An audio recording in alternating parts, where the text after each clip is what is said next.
Ora. Que bom tê-lo de volta. Aqui a rima é pobre, mas os entrevistados são fenomenais. E o de hoje é sensacional, como todos os demais. Ele é muito bom e ele está numa área que eu amo, gente. Eu amo. Você vai entender por quê. Ele é casado com Daiane e tem 2 filhos. É pastor da Igreja Presbiteriana do Guará 2, aqui em Brasília, do meu lado.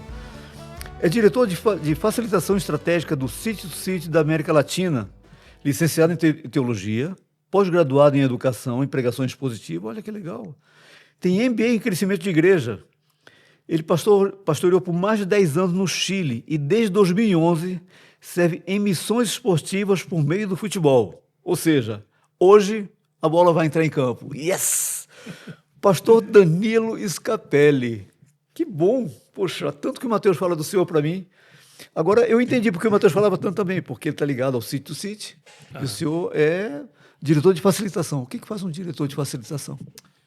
A facilitação estratégica, a gente teve que mudar o nome no Brasil porque o nome original não pega bem no Brasil. Né?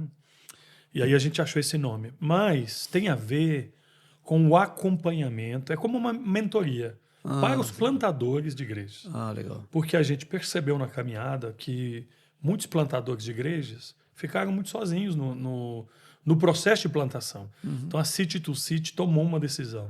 Nós não vamos plantar nenhuma igreja mais sem que o plantador e a esposa sejam acompanhados. Homem com homem, mulher com mulher. Então, é parente do aconselhamento bíblico, da mentoria, né? Através de perguntas, nós levamos aquelas pessoas ao Evangelho. Legal. Então, é isso. E estamos aí nos 5 continentes trabalhando com plantadores. Tem sido uma benção. Legal. Teve aqui conosco há algum tempo, acredito que você conhece o reverendo Emílio Garófalo. Sim. E inclusive, ontem ele fez uma live, eu vi, já tinha acontecido uma live falando sobre... Ele tem um livro que fala futebol é coisa de cristão. Futebol é bom para cristão. É bom para cristão. É, isso mesmo. Poxa, eu não assisti. Emílio, é estranho, ele é São Paulino, né? Mas fazer o quê? A gente perdoa. Emílio. Mas quando ele esteve aqui, fez uma pergunta teológica que eu faço para o senhor. E eu fiz, e o danado me respondeu com uma piadinha. Mas como o senhor tem aqui, eu vejo, tem MBA em crescimento de igreja, tem pós-graduação em educação, licenciado em teologia, o senhor vai responder para mim. Quando a Bíblia fala sobre nação santa, raça eleita, estava pensando na torcida do Flamengo? A minha resposta é muito fácil, sim. Yes! Emílio. Entendeu? Para mim, sim. Entendeu? Vai depender da perspectiva do observador, né? Mas para mim, sim. Eu tenho um filho palmeirense, o Mateus é flamenguista. Tadinho, não sabe o que foi deserdado, mas tudo bem. Lucas, eu te amo. Eu falei com o Emílio também que na Bíblia já falava de futebol. Que Jesus, quando expulsa os demônios, o demônio gadareno, eles vão para os porcos, né?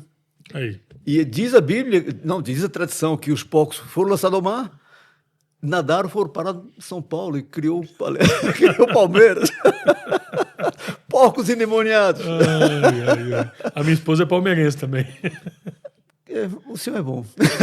Na verdade, ela é anticorintiana, mais do que palmeirense. Eu digo isso para ela, né? É mesmo? Eu amo futebol. É interessante, porque, conquanto eu amo futebol, eu gosto muito, eu acompanho notícias, mas eu sou aquele torcedor que eu sei separar muito bem as coisas. Perdeu, alguém tinha que ganhar e tá bom. E faz gente. parte, né? Eu digo sempre assim, o futebol é a coisa mais importante das menos importantes. Eu falo isso para minha esposa constantemente. Gostei. É porque, gente, é Copa do Mundo, estamos em plena Copa, a gente vibra, tá bom, gente, mas é um esporte, alguém tem que ganhar, é um esporte, e o bonito é isso. E eu gosto do esporte em si. Minha esposa é botafoguense. Tem uns 2 anos, que o Botafogo fez um time fenomenal. Foi. Eu assisti todos os jogos. Eles foram campeões da Libertadores? Tudo. Só perdeu no Mundial. É isso mesmo. Isso. Timaço. Como não aplaudir? Até o Vasco eu consigo aplaudir quando joga bem. Eu gosto do esporte. Eu tive a experiência de participar, de ver uma final de Champions League. Nossa. Entre Liverpool e Real Madrid. Eu estava na Ucrânia, em Kiev. Aquele negócio foi uma experiência extraordinária. A minha memória, eu tenho coisa na minha retina de como é uma festa do mundo inteiro. Todos os continentes, aquele negócio assim, uma vibe assim, impressionante. Como o futebol, ele une os povos. Né? Houve até um episódio que o Pelé, né, parou uma guerra que ele foi jogar num país africano que estava em guerra. Isso. E naquele dia não teve troca Isso de tiro porque todos queriam ver o futebol. Impressionante. Isso mesmo. É assustadoramente impressionante. Exatamente. Mas como é que surgiu esse envolvimento com o esporte? É só futebol ou é esporte em geral? Na verdade, eu sou daquela geração que, quando eu estava no colégio, tinha aquela regra de que a gente tinha que passar por todas as modalidades ali no ensino básico, né? Handball, basquetebol, voleibol, futebol, né? Então a gente tinha que fazer todas as modalidades e depois escolher aquela que a gente tivesse mais afinidade, né? E eu passei por todas. Eu joguei handball, basquete. Hoje ainda eu sei jogar todos esses esportes. Legal. Mas a minha paixão sempre foi o futebol. Desde criança, mas não como eu vejo hoje algumas crianças de 6, 7 anos com a bola debaixo do braço e a vida delas. O meu despertamento para o futebol ele foi ali aos 9, 10 anos. Né? Meu pai me deu uma bola. Meu pai jogava bola e ele disse para mim, olha, você vai pegar essa bola e vai chutar essa bola com a direita e com a esquerda. O tempo inteiro. Não só com uma. Eu ficava com raiva daquilo porque eu era destro, né? Mas depois eu entendi o que meu pai queria me ensinar. Né? E aí eu fui crescendo. Ele me colocou depois numa escolinha de futebol e o futebol se tornou uma paixão. Mas o senhor chegou a ser jogador profissional? Então, eu aos 15 anos e meio, estando jogando nas categorias de base da minha cidade, lá na cidade que mana leite e mel, a Nova Canaã, Jataí, Goiás.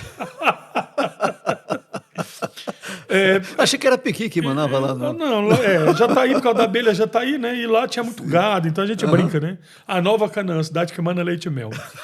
Mas a gente, naquele momento, o time profissional da cidade, ele estava contratando os jogadores, então faltaram acho que 4 jogadores para completar o treino coletivo. E aí eu fui convidado a complementar o quadro lá dos jogadores para o treino do profissional. Então, a partir daquele momento, eu comecei a treinar com o profissional e deixei o futebol já treinando somente e jogando com os profissionais, até que eu fui para o Atlético Mineiro em 1996, mas eu já não queria ter ido. Eu já fui com o coração dividido para lá. Mas em 96 o Reinaldo ainda jogava? Não, eu acho que o Reinaldo não estava nessa. Eu fiquei pouco tempo no Atlético Mineiro, porque eu fui. Quem estava na época era o Tafarel, que tinha muito moral, né? Porque tinha sido campeão do mundo em 94, estava o Euler, essa época. Então eu chego na época da pré-temporada, que é aquela época entre os campeonatos, onde a gente quase morre de tanto fazer treinamento físico. Mas eu saio de um acampamento de carnaval, acampamento da igreja, em que o meu coração já estava muito dividido em relação ao ministério pastoral. Então eu fui sem vontade. E acabou dando certo, mas até que eu não cheguei a ficar lá, eu acho que nem 2 meses. Depois de um culto, uma pregação, aquela convicção, então eu peguei o telefone, liguei para meu pai, liguei para o meu pastor, liguei para o meu empresário, falei, olha, eu estou deixando o futebol nesse momento e estou começando uma caminhada, eu preciso de orientação, eu quero ir para o seminário.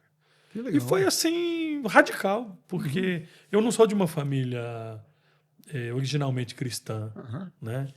E foi um choque para muita gente. Imagino. E com todas as oportunidades se desenhando com relação a uma ida para a Europa, tudo aquelas portas abertas. E, finalmente, fica aquela coisa, esse cara tem todas as oportunidades e está deixando tudo isso por fanatismo religioso, né? Algo assim. Muitas de pessoas que pensaram assim hoje são cristãos protestantes, né? Então, assim, essa caminhada.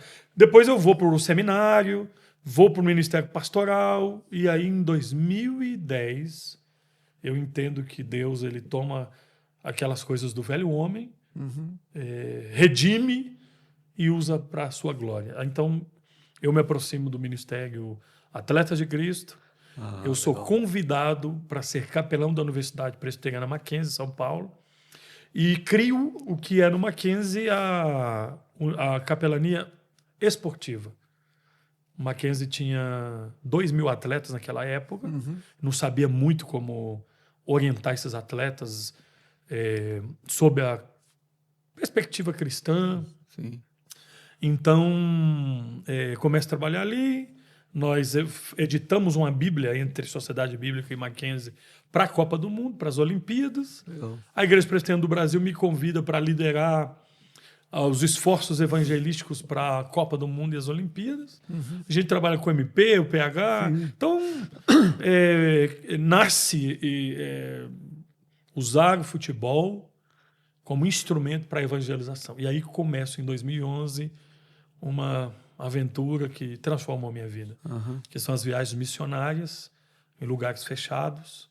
A gente usa o futebol para proclamar o evangelho. E aí foi onde eu passei mais próximo dos avivamentos espirituais, assim, em países fechados, Ásia, África, Oriente Médio, enfim.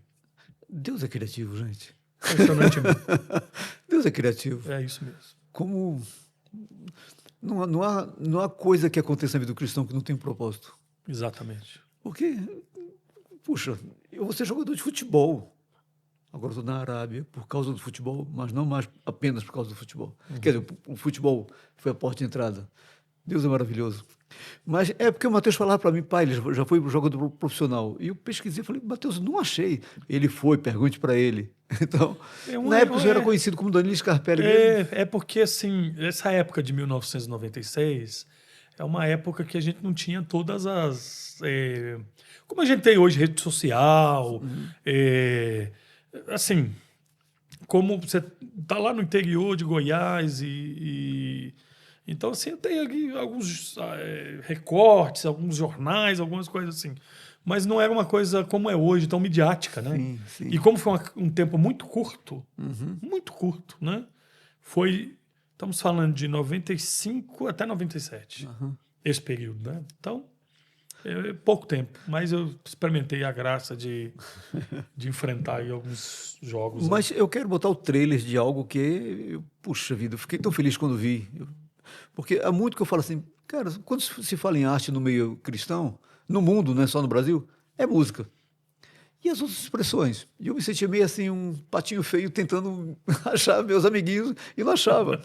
E aí, de repente, eu olho como tem a Eden Plus, uma plataforma de streaming cristão, com filmes cristãos, e agora eu descobri, por meio de uma Right Media, como isso que a gente vai ver aqui agora. Tem gente que acha que futebol é só talento, só treino, mas em algum momento todo jogador descobre que isso não sustenta tudo. Eu lembro que eu abracei minha esposa, chorei, falei, não acredito que a gente perdeu a Copa do Mundo. A Argentina consegue a vitória. Nas arquibancadas, muitos ainda não acreditam no que aconteceu.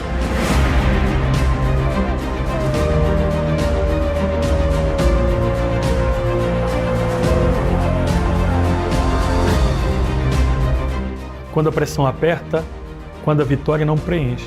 Olhando para o mar da minha casa, e eu questionei a Deus. Falei para ele, Senhor, será que é isso mesmo que o Senhor quer para a minha vida? E é aí que muita história muda. E me convidaram para uma reunião de atleta de Cristo. Tudo mudou na minha vida. Eu preciso conhecer essa alegria. E se é Jesus mesmo, eu quero. Homens que viveram o auge, que carregaram expectativa de milhões.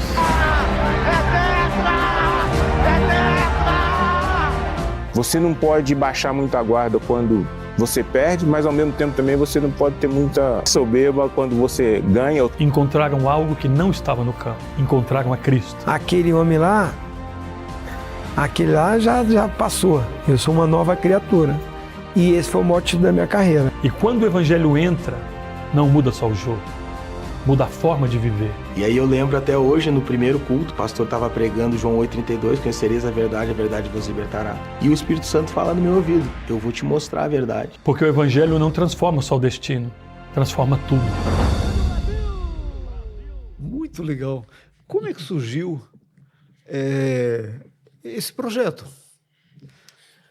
Esse projeto surge porque eu acredito que pelo contexto da Copa do Mundo, né? Então, como eu tenho acesso a algumas pessoas e a alguns jogadores, por exemplo, um deles a gente faz parte da seleção cristã brasileira. O senhor sabe que existe uma Copa do Mundo cristã? Pois é, o Matheus falou para mim, eu não sabia. Existe. E vai acontecer... A gente já teve uma edição que foi em Porto Alegre. Eu joguei essa edição e a última foi no México. A próxima eu nem sei onde vai ser.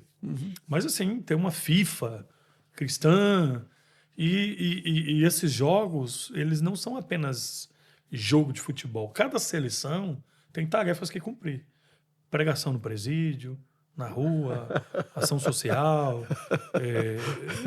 Que legal. É bem interessante. Então, como eu tenho acesso... Por exemplo, quando eu comecei essas viagens missionárias em 2011, eu viajei com metade da seleção campeã do mundo em 1994. Que eram os cristãos que faziam parte daquela equipe. E aí a gente começa a se aproximar dos atletas. Então, a Right Now Media queria fazer um trabalho assim. Então, eles me procuraram. E eu tenho um pastor muito amigo que ele foi o executivo de Atletas de Cristo. E, através dele, a gente conseguiu a conexão com esses jogadores, né? E com muitos outros mais, né? A gente tem outros projetos também. Então, foi assim que nasce esse documentário aí. Puxa, eu fiquei olhando. Cara, ele entrevistou o Jorginho. O Jorginho. O Jorginho, ele tem... O Jorginho tem um testemunho e uma consistência teológica impressionante. Sempre foi. Assim, nós fomos surpreendidos. Né? Como ele é preparado, né? Agora, quando o senhor fala dessa Copa do Mundo de cristãos, eu lembro que teve eu tenho isso em vídeo, em VHS, eu digitalizei para mim um jogo dos Atletas de Cristo contra a seleção de São Paulo. Olha só, nós estamos falando de que ano isso aí? Nossa, isso é anos... Isso é... 90, por aí. Eu pensei, isso foi antes daquele timaço lá do São Paulo, né? De 1992. Eu não lembro, tem o Tele Santana. Tem o Silas. Isso, é mais ou menos essa época aí. E é interessante que no outro time, na seleção de São Paulo, estava aquele goleiro... Rodolfo Rodrigues, que era da Portuguesa de São Paulo, que era grandão, defendia pra caramba. E aí o repórter, quando foi entrevistar ele falou assim, eu quero dizer uma coisa, nas minhas palavras, não é os atletas de Cristo contra os atletas anticristo. Eu achei aquilo muito interessante, porque se criou, de fato, uma aura sobre os cristãos naquela época, pelo trabalho que o Alex fez com os atletas de Cristo, chegou dentro da seleção, mentoreando de perto, permitiram isso, que era uma coisa rara e linda de se ver. Quando a gente conversa com os cristãos da antiga geração, eles vão sempre nomear uma pessoa, que é João Leite. Sim. O trabalho do João Leite e do Alex Dias outros também, né? Mas alguns que são mais anônimos, mas esses dois fizeram um trabalho espetacular. Ainda existe os Atletas de Cristo? Ainda existe, é uma missão, né? Ela é uma missão, existe ainda, mas surgiram outras missões, né? Cristãs que estão aí no mundo inteiro. Nós participamos ativamente de uma que chama BSA, Brasil Soccer Academy. Alguns amigos abriram o Diogo Rincon, que aparece nesse documentário aí, ele, junto com o Jefferson, eles abriram uma lá no Sul, que é Brasil Futebol Clube, E existem outras também. Coalizão pro Evangelho, que é da Igreja Batista, que é muito forte. Atletas em Ação, Nossa, mas muito forte. Coalizão para o Evangelho, eu gosto de Coalition. Pois é. E assim, hoje o futebol acaba sendo um instrumento de entrada em países fechados. Por exemplo, a minha equipe já entrou na Coreia do Norte várias vezes, convidado pelo governo. Eles não convidam missionários cristãos. Sim, nem pensar. A nossa equipe toda nós temos treinamentos somos técnicos, né? Alguns com curso pela CBF, outros pela UEFA, até alguns com nível pro. Podem treinar o Real Madrid, o Bayern de Munique. Então, a gente precisa dessa formação para entrar nesses lugares. E aí a gente ensina os fundamentos do futebol aplicados aos valores do Evangelho. Tem um casal de amigos, eles estão na Tailândia, Malásia, estão na Malásia. E ele é professor de futebol, de educação física e futebol, exatamente, e ele é missionário. Está usando essa brecha para, por meio dela, testemunhar. É isso. É isso mesmo. Inclusive, aconteceu uma coisa comigo impressionante. A gente estava na Ucrânia, ESPN, ao vivo, dando uma entrevista, por causa do Diogo Rincon. Jogou no Dinamo de Kiev, muito conhecido lá. Ele tem uma história de transformação muito linda. Aí está terminando a entrevista com ele na Federação Ucraniana de Futebol. O técnico da Ucrânia era o Shevchenko. Aí, terminando as entrevistas, o Yuri, que era, acho que o presidente da federação, ele diz, olha, gente, eu não sei por que eu estou fazendo isso, mas antes de terminar essa entrevista, eu participei de um culto e o atacante lá da seleção brasileira, ele é pastor. E eu ouvi a pregação e eu queria pedir que ele fizesse uma oração pela paz da Ucrânia. A Ucrânia já estava em guerra com a Rússia, mas antes de entrar nessa última guerra aí, né? Isso deve ter sido 2017. Tinha aquela questão com a Crimeia, sempre existiu, né? Então, os repórteres ali, o pessoal que estava, não sabia o que fazer com aquilo. E então eu fiz uma oração, os amigos traduziram para o ucraniano, eu termino de fazer aquela oração e eu percebo que os cristãos que estavam em volta estavam todos quebrantados. E eu perguntei a um pastor ucraniano amigo, o que está acontecendo aqui? Ele disse, essa é a primeira oração pública transmitida da história desse país. Nossa. Então, assim, como Deus faz, né? Usa o futebol, como o senhor disse, né? Para parar uma guerra. Eu estive na Ucrânia no meio da guerra há 2 anos atrás. É mesmo? No meio da guerra. O governo convidou 5 de nós fomos. Eu vivi uma das experiências assim, mais impactantes da minha vida. Então... Imagino, porque uma guerra... Eu escutei esses dias um jornalista que cobre guerras falando assim, vocês não compreendem o que é guerra. É uma coisa muito humilhante. Você está na sua casa e pessoas de outro país jogando bomba pelas suas razões. Mas é humilhante, você se sente indefeso. Então, é um alento, né? Porque o futebol ele tem toda essa indústria bilionária por trás, mas é um entretenimento maravilhoso. E é isso que você falou, né? Ele consegue unir as pessoas. Então, que bom que Deus tenha usado essas portas para usá-lo. E eu agradeço, porque, poxa, o senhor está aqui compartilhando comigo. Eu confesso o pecado. Gente, por que não fui eu que fiz isso? Como eu gostaria de entrevistar o Jorginho. Mas o senhor pode fazer, aí. A gente vai ficando velho e a gente sabe que tudo tem o tempo do Senhor da forma que Ele quer. Quantas coisas que eu já briguei porque eu queria. E Deus disse não. Hoje eu olho e falo assim, cara, que bom que Ele disse não. No momento a gente, como criança, esperneia. Depois a gente fala assim, Deus tem os seus propósitos. E hoje eu sei, claramente, não tem mais dúvida, que seja comer, seja beber, seja qualquer outra coisa a fazer, tudo. E esse tudo é tudo. Até o futebol. Até o futebol. Para a glória de Deus. Porque isso é muito comum, as pessoas confundirem e falar assim, eu sou pastor. Então tá, enquanto eu sou pastor... Nossa, peguei um exemplo horrível. Não é pastor não é um bom exemplo não, mas... Eu sou dentista. Domingo eu sou dentista na igreja. Mas segunda-feira não. Eu sou dentista. Não, meu querido. Eu penso assim, eu sou um cristão que sou cineasta. Eu sou um cristão que sou dentista. Eu sou um cristão que sou... Nós somos primariamente cristãos, né? E Deus vai usando, apesar da gente. Mas eu tenho um amigo que ele foi um homem muito importante lá no Chile. Ele é muito estudioso. Ele foi o CEO da maior empresa do país, né? Que é a Sokimit. É como se fosse a Petrobras lá. Maior produtora de lítio do mundo. E ele já está chegando aos 70 anos, e ele me disse uma coisa que eu não sabia. Falou, pastor, sabe qual que é a época mais produtiva da nossa vida? Eu disse, não, dos 60 aos 70. É quando nós mais produzimos. Eu falei, é mesmo? E sabe qual que é a segunda? Não, dos 50 aos 60. Então, eu não estou falando fisicamente. Eu estou dizendo que é o momento que a gente produz coisas assim, porque tem a maturidade, né? A gente vai, né, percorrendo aí os caminhos.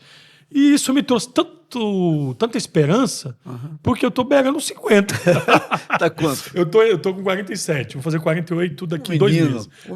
Então, assim, vou entrar na época mais produtiva da minha vida, segundo aí os estudos, né? Então, eu tô animado. E olha, isso é verdade. Eu tô com 64, corpinho 63,5. Nossa, eu nunca me senti tão ativo na minha vida. Olha aí. O cérebro não para, mas graças a Deus hoje eu tenho esse privilégio de que parte da minha vida eu consegui, Deus me permitiu que eu fizesse uma estrutura em que eu posso dizer assim, eu tenho isso daqui, eu tenho um estúdio de 50 metros quadrados e não dependo disso para sobreviver. Porque é ruim quando você começa a misturar o seu ganha-pão como condição básica com vamos chamar de a sua missão. Então, se você inverte a lógica, tudo é missão, fica muito mais fácil. A coisa boa é que o senhor não tem nenhuma agenda, né? Não. O senhor está livre, né? E isso, eu acho que faz disso o melhor, né? A forma como a gente pode fazer aquilo que a gente gosta, sem ter que cumprir nenhum protocolo, no sentido assim, eu preciso sobreviver disso aqui fazendo algo que eu não gosto. Aqui é o contrário, né? O senhor pode fazer o que o senhor gosta, foi chamado a fazer. Durante 10 anos, enquanto foi o tempo que eu mais efetivamente trabalhei como cineasta, participando de festivais, essas coisas, isso tem um perigo enorme. Eu estou falando muito. Quem tem que estar falando mais é o entrevistado. Desculpa, minha esposa vai brigar comigo hoje. Mas a tua exibição, ela tem seus perigos. E aquilo, várias vezes, eu confundia o que era eu ser um missionário, estava no meio dos cineastas, com eu ser um cineasta que, eventualmente, eu sou um cristão. E essa semana, faleceu um amigo sobre o qual eu fiz um documentário, um longa-metragem, o Geraldo Martuchelli. E quando eu fui me encontrar com os velhos amigos que estavam lá no funeral, eu me peguei me recriminando, que eu comecei a pensar, será que o Correio Brasiliense vai estar aí? Será que a imprensa vai estar aí? Eu vou poder dar entrevista porque vão falar sobre meu filme? Porque ela mandava para mim as notinhas que estavam saindo sobre o falecimento dele e tudo falava do filme que eu fiz sobre ele. E eu comecei a arquitetar. Gente, nós somos muito idiotas. Mas eu quero falar sobre futebol, mas não necessariamente... Eu vou frustrar você um pouquinho, porque eu não vou falar sobre o documentário, porque senão vai ser spoiler e você vai ficar sem vontade de ver o filme. Pelo contrário, eu vou falar sobre tudo que o documentário me suscitou, e não foi pouco. Então, pastor, de uma certa maneira, a gente já falou sobre isso, mas quando a gente olha o futebol sobre a perspectiva bíblica, ele deve ser visto apenas como entretenimento ou também como vocação, cultura, campo de formação humana? Como o senhor encara essa indústria sobre a qual, de uma certa maneira, o senhor está inserido nela? É interessante isso, né? É tão interessante que nós estamos num contexto de Copa do Mundo, né? Os países param. Eu, quando fui ver uma final de Champions League, eu vi uma festa global. Eu vi asiáticos, africanos, sul-americanos, latinos, europeus, tudo ali no mesmo lugar, celebrando uma alegria, né? Eu me lembro que eu era jovem, estava lá na igreja e o pastor estava chamando a igreja, dando uma exortada na igreja, porque tinha uns irmãos que iam jogar bola no domingo, na hora da escola dominical.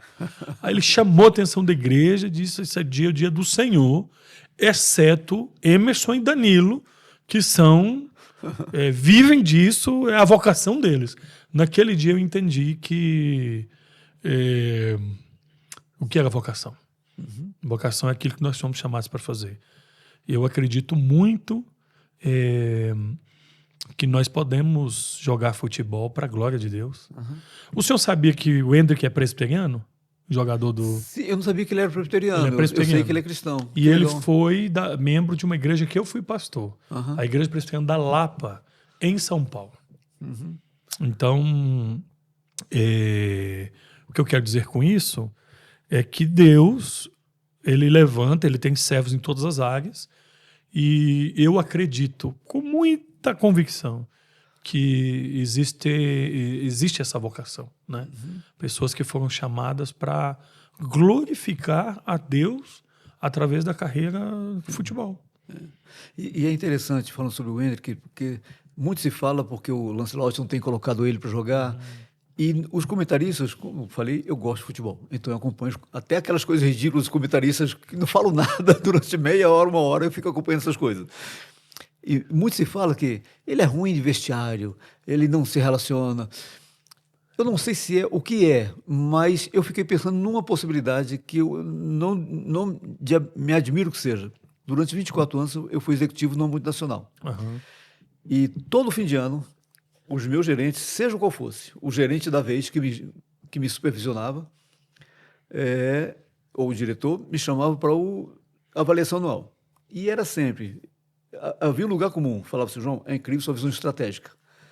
Você, na sua idade, você consegue olhar muito bem o negócio como um todo. Isso é muito raro, muito bom, continua em frente.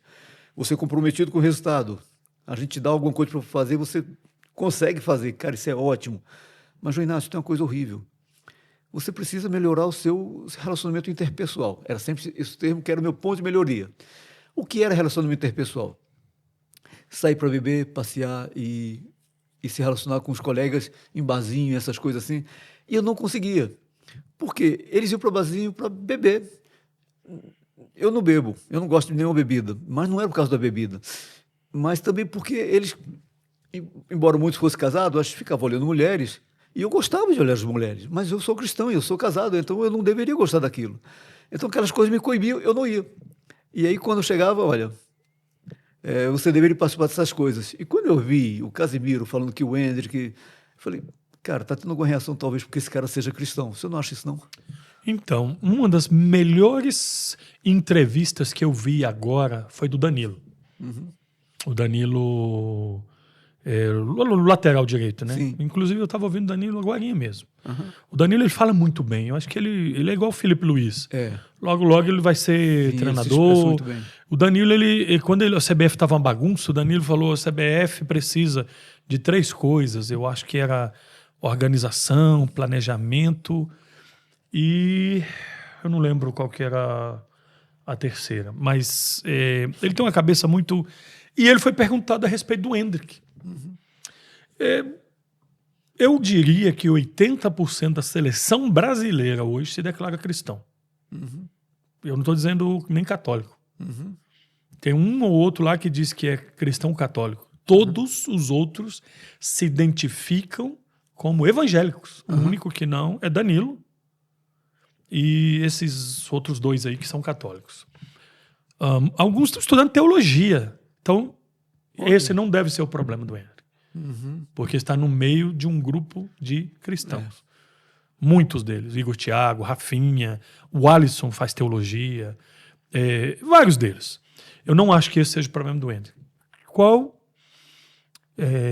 Eu fiquei já pensando.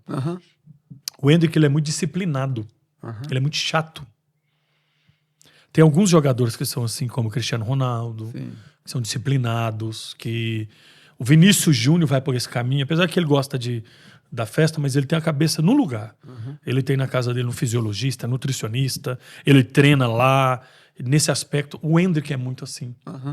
Então, às vezes, o Hendrick não vai mesmo para alguns caminhos Sim. que muitos vão, mesmo sendo cristãos, e talvez isso torne um pouco mais... um pouco fora da rodinha ali, né? É o nerd, é o chato. E ele é assim. Eu já percebi isso Ele também. é assim. Ele é assim. E ele sempre foi assim. Aham. Né? Ele é um menino fora da média. Né? E eu ouvi Danilo falando hoje do Hendrick, ele falou assim, gente, nós tivemos um treino ontem que os repórteres não estavam. Se vocês vissem os gols que esse menino fez. Aí eu fico falando, por que esse camarada não é titular, então? O Danilo falou, gente, ele tem uma estrela. O Danilo falando, ele tem uma estrela. Ele finaliza bem, ele tem potência, ele tem força. Aí eu fico pensando, será que não é disso que nós estamos precisando? Eu fico assim, eu vou falar. Mas me lembra, porque eu acompanho muito tempo. Claro, guardado as devidas proporções. A gente está falando de um menino que está começando, de um cara que foi referência no mundo. Me lembra o estilo do Pelé. Muito objetivo. Pô, claro, o Pelé ele era completo. Mas eu vejo assim, cara, está surgindo alguém diferente aí. Exatamente por esse foco que tem, que não é comum no menino da idade dele. Não. Não é comum. Essa disciplina. Até porque quando a gente fala de futebol, e ainda mais no Brasil, a gente está falando de uma paixão para gerações de famílias. E a gente vê crianças que saíram de contextos sociais, às vezes, dos mais difíceis. Eu não sei qual é o background deles, se é de família pobre ou não, mas é muito comum ser de família pobre. Nossa, é isso que eu ia falar. Tem uma entrevista do Douglas. O Douglas é o pai do Hendrick. Eles eram aqui de Brasília, né? Eu sei do Gama, disso, né? Do Gama. Kaká também. Também. Alguma coisa especial no Gama, vamos para lá. Olha aí. E o Hendrick, um dia, criança, ele estava com fome. Ele é de uma família pobre. E ele pede ao pai comida e o pai começa a chorar. O pai faz essa declaração quando o Hendrick estava sendo apresentado, se eu não me engano, no Real Madrid. E o Hendrick viu o pai chorando, criança, 7, 8 anos. E ele diz para o pai, pai, não precisa chorar. Eu vou me transformar em um grande jogador de futebol e vou tirar a nossa família dessa situação. Então a gente pergunta assim, por quê? Qual foi a sua motivação para se tornar um jogador de futebol? Eu já ouvi alguns dizerem pelo leite da criança. Né? Porque o futebol é um meio de transformação social. Às vezes é a única conexão dessa realidade, até uma realidade que o cara, de repente, está ganhando R$500 e ele pode começar depois a ganhar R$300 mil. E ele não foi preparado para isso. Né? Então, o Hendrick vem de uma família muito, muito pobre e tem esse crescimento aí. E a igreja presbiteriana foi muito importante na vida dele, né? Também, na formação dele. Ele ia para a UPA, lá da igreja presbiteriana da Lapa. Então, assim, o contexto dele é um contexto de muito esforço. O senhor conhece o Walter Júnior, aquele cantor que é cego? Sim, sim. O Walter Júnior, o filho dele, Vitor Melo, hoje está fazendo doutorado nos Estados Unidos, nada mais ligado ao basquete. Mas quando criança, o sonho do menino era ser jogador da NBA. E um dia ele falou para o pai, pai, eu vou ser campeão brasileiro, vou ser da seleção brasileira e vou jogar na NBA.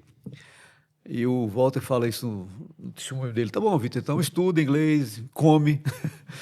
O fato é que esse menino foi para os Estados Unidos, jogou no basquete universitário. Mas quando criança, o Walter era muito simples. E a gente viajava para os Estados Unidos, a gente trazia tênis para ele, bola. Mas onde eu quero chegar não é o fato de o Vitor virar quem virou, o Hendrick virar quem virou. É como que a Bíblia nos ajuda a enxergar esses meninos como meninos, antes de enxergá-los como atletas e futuros Michael Jordan, futuros Pelé. Porque há essa tendência, né? Você conhece Guilherme Brandão, que é diácono na minha igreja, na Presbiteriana Redenção? Não. O Guilherme, a gente fala que é nosso terceiro filho, que é muito próximo da gente. O Gui, eu tinha para mim que ele ia jogar no Flamengo, ele é flamenguista também. Ele era muito bom, ele era da seleção de Brasília, jogando futebol universitário nos Estados Unidos. Mas hoje eu vejo que a gente olhava muito mais ele como potencial atleta que vai ser referência do que como um homem de Deus, que hoje ele de fato é. Então, que cuidados nós cristãos temos que ter para não olhar essas crianças que são talentos que surgem em tudo que é igreja, que no Brasil pipoca esses meninos. Inclusive dentro das igrejas, né? Uhum. Alguns pais me procuram e perguntam, pastor, tem um filho aqui que, como você veio desse mundo aí, que quer ser atleta, profissional, e como que é isso? Como que eu vou conciliar a educação, a educação formal, com a disciplina do esporte e a educação cristã? Como é que eu faço esse triângulo aqui? Olha, uma criança, para ela se tornar um atleta profissional de futebol, ela tem que sacrificar coisas. É impossível não ser assim. E são poucos as histórias de jogadores classe média, classe alta. Eu me lembro aí de Caio Ribeiro, eu me lembro de Kaká, que era classe média, mas a maioria eram pessoas que vieram de famílias de esforço, né? Mas eu penso que a gente precisa olhar para a criança sem queimar etapas. A gente precisa... nossa vocação é preparar os nossos filhos para que eles sejam mais parecidos a Jesus do que a nós. Amém. Esse é o chamado de Deus para nós. Mas eu estava conversando com um pai semana passada. Ele disse, olha, tem 2 clubes do Rio de Janeiro querendo meu filho. Meu filho tem 12 anos. Fluminense e Botafogo. Ele passou em todos os testes. Mas para ele ir, significa sacrificar os estudos, significa a gente vai mudar para lá. Como é que eu mando uma criança dessa idade para lá? Vai fazer 13 anos. Então, são decisões que tem que tomar. Então, você precisa saber disso. Quer que o seu filho seja um atleta profissional e quer cuidar da educação dele, vai chegar um momento que vai chegar numa encruzilhada. E precisa tomar uma decisão. Mas eu acredito que a gente precisa tratá-los como pessoas que eles são. Né? A gente tem uma responsabilidade de formação, criação, valores, princípios, valores bíblicos, e esse é o chamado de Deus para nós. Até porque a coisa tomou uma dimensão tão grande por tudo aquilo que eu estou falando do futebol, que ela significa. Eu lembro quando o Matheus jogava basquete e eu acompanhava sempre. O Lucas também jogou basquete, os dois eram... O Matheus pegou a seleção de Brasília, acho que o Lucas não. Aí o Lucas depois ele foi para a área de atletismo, natação, ele nadava... Nossa, o Lucas nadava incrível. Ele flutuava na água. Eu falava, se esse menino quiser, ele vai ser vai competir no futuro. Mas olha o que eu pensava. Você já projeta para a criança aquilo que ele pode ter sucesso numa possível profissão. Mas me assustava o comportamento dos pais. Eu lembro como se fosse hoje um jogo, o Matheus jogando pelo Mackenzie e o outro time acho que era Vizinhança, na final de campeonato. Tinha um pai, o que ele gritava com o menino quando ele errava, eu falo assim, o que está na cabeça desse homem? Então, o senhor falou que a gente tem que olhar as crianças como crianças que são. E os pais? Porque como que deve olhar esses filhos? Porque eu vejo muitos dos que crescem se perdem na vida pela referência paterna. Porque eles vão embora. Sem dúvida nenhuma. A gente tem exemplos aí. Os pais, eles são fundamentais nesse processo. Às vezes eles estão cobrando dos filhos algo que os filhos não são. Eles são crianças, estão aprendendo a lidar com várias coisas, né? A competição, o saber perder, o que é o esporte de alto rendimento, a sabedoria. O que é importante que o filho saiba? Que o pai está ali, para bem ou para mal. Mas às vezes a cobrança em cima dessa criança é exagerada. Muitos potenciais bons jogadores deixaram de ter a paixão pelo esporte pela forma que foram tratados pelos pais. Então, a gente vê isso. Eu vejo lá, eu levo meu filho na escolinha do Flamengo, No sábado de manhã, fico vendo lá a forma como os pais tratam os filhos, como eles veem, né? Isso é importante. O senhor lembra do Adriano, imperador? Sim, sim. A decadência... É um excelente exemplo. A decadência do Adriano, né? quando o pai dele morreu. Ele nunca mais foi o mesmo. E ele reconhece E isso. ele fala a importância da paternidade. Um exemplo... Um dia, se o senhor tivesse a oportunidade de ter sentado aqui para entrevistar o Daniel Dias, ele é presbiteriano. Ele é o maior atleta paralímpico de todos os tempos. Ah, sim, sim. Ele foi patrocinado pelo Mackenzie. Sim, ele é baterista na igreja, apesar de ter... né? Ele dá um exemplo de como a educação dos pais transformaram o Daniel, com todas as deficiências e limitações físicas que ele tinha, no que ele se tornou. Uma vez, eu e a Ranúzia, nós fomos convidados para tocar nos Atletas de Cristo, no Rio de Janeiro. E nós fomos na reunião, e aí depois conversando com o pastor, depois eu fiquei surpreso, na época tinham vários jogadores do Flamengo, eu era bem mais jovem, porque, que coisa maravilhosa. Eu amo futebol, gente. Eu costumo dizer que Paulo tinha um espinho na carne, eu tenho uma bola na carne. Mas o pastor depois falou assim, João, é muito fácil para esses jogadores serem cristãos. Eu falei, mas por quê? Isso é bom. Ele, não necessariamente. Porque eles começam a aprender o evangelho, ensinado por muitas igrejas, em que Deus vai dar. Então é comum, e a gente acha maravilhoso quando faz um gol e levanta a mão e aponta para cima. Mas e quando perde o gol? Nesse sentido, as igrejas que pastoreiam esses atletas, não necessariamente do futebol, como ela deve se comportar? Porque, como todo esporte, alguém vai perder. E normalmente você vai perder, porque os que ganham, no final, é só um. Aquela música que tanto faz sucesso, eu acho deplorável. We are the champions, my friend. Eu acho assim, lindo, a gente canta. Só que ele fala, no time for losers. E a Bíblia fala que nós somos mais que vencedores quando perdemos, porque quando sou fraco é que sou forte. Então, como que as igrejas que têm esses jovens devem se comportar? Porque é fácil transformá-los em amuletos para a igreja.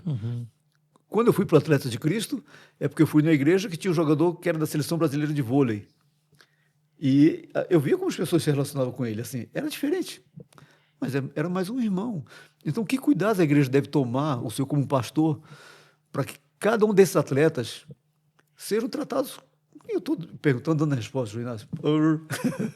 Mas que cuidados deve ter, pastor? Já que o senhor atua tanto tempo mentoreando pessoas nessa área. É muito importante a consistência bíblica e teológica. E o atleta, nós estamos falando de futebol, né? Ele geralmente tem uma carreira muito solitária, apesar de estar cercado de pessoas. Mas sai de casa muito cedo, longe de casa, ele está vulnerável. Então, é um campo muito fértil para o evangelho. E é por isso, essa é a explicação de que nós temos tantos atletas nominalmente declarados cristãos, protestantes. Porque o ambiente do futebol é um ambiente propício para o evangelho. Só que muitas igrejas chegam aí, e muitas igrejas da teologia da prosperidade. Então, aí é um campo para que as igrejas mais centradas no evangelho, nas escrituras, devam chegar, ensinando que o grande treinador, ele está nos chamando a fazer parte de um time mais que vencedor. E ganhar ou perder é algo que vai acontecer. Mas o jogo da vida, quando a nossa vida está em jogo, nós somos mais que vencedores, né? Então, essas igrejas deveriam tratar essas pessoas normalmente, apesar que é difícil, né? Mas deveriam tratá-los como pessoas, pecadores, e dar o suporte que elas precisam ter para entender a realidade da vida. E a realidade da vida é que, às vezes, Deus permite aquelas cadeias agridoces. Sim. A gente vai perder, a gente vai empatar, nós vamos fracassar, mas nós somos chamados a olhar o futuro com esperança. Nós já somos mais do que vencedores, né? Então, quando a gente encontra esses atletas que estão com uma teologia distorcida, quando eles escutam o evangelho da graça, eles se impressionam. Como eu nunca ouvi isso. Então, por isso que eu estou nesse meio até hoje. Que bom. Porque eu sinto o chamado de Deus. Que bom, que bom. E alguém que sabe as dores. Porque, de uma certa maneira, o senhor já esteve lá dentro também. Mas, quando a gente está falando de futebol, a gente está falando de mérito, esforço, disciplina. Como pastorear, então, um coração de alguém que o tempo inteiro, tudo que o cerca está dizendo assim, você é o cara porque você vai vencer sozinho. Como pastorear um coração assim? E aí eu lembro muito do Sermão do Monte, né? Jesus, ele fala que o mundo vai ser abençoado e vai ser transformado através de instrumentos estranhos. Uhum. O mansinho, o pobre de espírito, As coisas loucas do o mundo. manso, o reconciliador. Uhum. Como é possível isso? É que o evangelho, ele é o evangelho da contracultura. Uhum. Ele é radical. Ele vira o mundo de cabeça para baixo. Aqui, os últimos serão os primeiros. Os que se exaltam serão humilhados. Aqui o caminho é estreito. Aqui tem que negar-se a si mesmo. Isso não torna o cristianismo popular atrativo. É contra a cultura. É contra a cultura. Mas existe a graça irresistível. Uhum.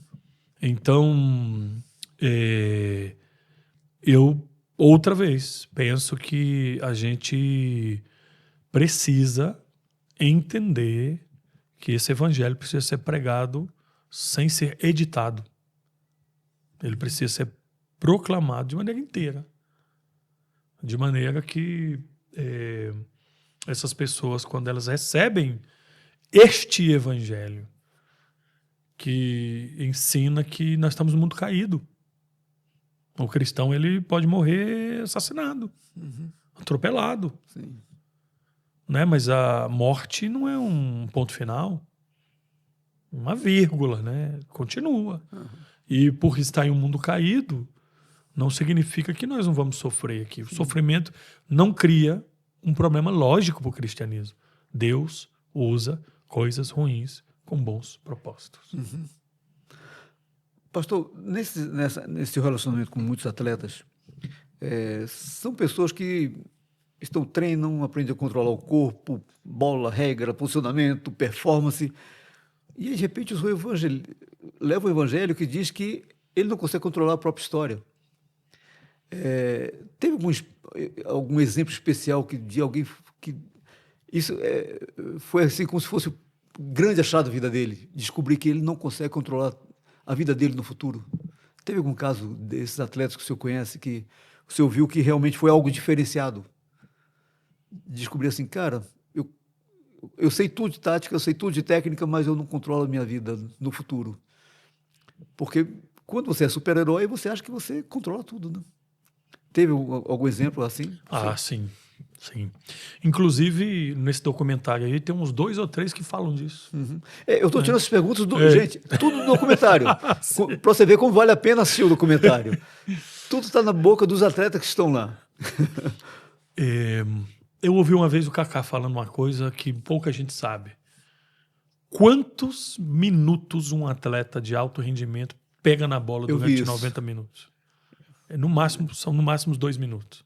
Incrível. Então ele falava assim, cara, você fica 90 minutos correndo para pegar na bola 2 minutos. Uhum. Então, esses 2 minutos você precisa estar preparado para fazer o melhor que você puder.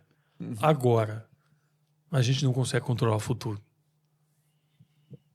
Você não consegue... Você pode dar um passo, mas você não sabe o que o outro... Como que ele vai reagir. Se aquela jogada vai terminar bem. E ele pega esse exemplo para falar sobre a vida. Porque quando ele entende o problema da ansiedade, o problema da fama, o problema de ficar preso ao reconhecimento, aquilo que as pessoas vão pensar de mim, E quando você descobre que você não pode controlar o futuro. Você não sabe se você vai ter uma lesão, você vai nunca mais poder jogar futebol. E que você, em última instância, deve aprender a confiar em Deus e não no seu corpo físico. O Kaká, ali, ele está respondendo para nós essa pergunta. Eu me lembro eu fui já chamado assim, para aconselhar alguns jogadores conhecidos. Eu não posso citar o nome deles não, aqui. por favor, não precisa. Mas assim, um jogador que está tendo problemas no casamento, porque ele está andando com alguns jogadores famosos que gastam muito dinheiro, e ele estava com problema de administração dos recursos. Ele estava com problema de violar o 7º mandamento, adultério. Sim. E ele já estava com medo por causa do momento. Estou pensando num exemplo específico. Sim. Do momento que ele estava vivendo, já próximo ao final de carreira. E a pergunta dele é: como será o meu futuro? E eu dizia para ele: o seu futuro só Deus sabe. Quando você se prepara para o futebol, você tem disciplina, você tem tantas coisas que envolvem para que um atleta seja um atleta profissional, são muitas coisas. Mas a maioria deles não estão preparados para a aposentadoria. A maioria deles não estão preparados para parar. E quando o evangelho chega, ele te diz o seguinte: você não consegue controlar a sua vida. Então, nesse aspecto, é uma muito boa estratégia de pregação para esses homens. É dizer: olha, você precisa de Jesus, que é o único que sabe o que vai acontecer no futuro. Mas muitas histórias de conversões vieram por causa disso. O que segue depois da fama? Quando tudo acabar. Então, Jorginho, ele fala muito disso. Sim. O Zinho fala disso. O Kaká fala disso. O Alisson fala disso. Né? Então, assim... eu poderia dar muitos exemplos. E muitas conversões surgem nesse cenário.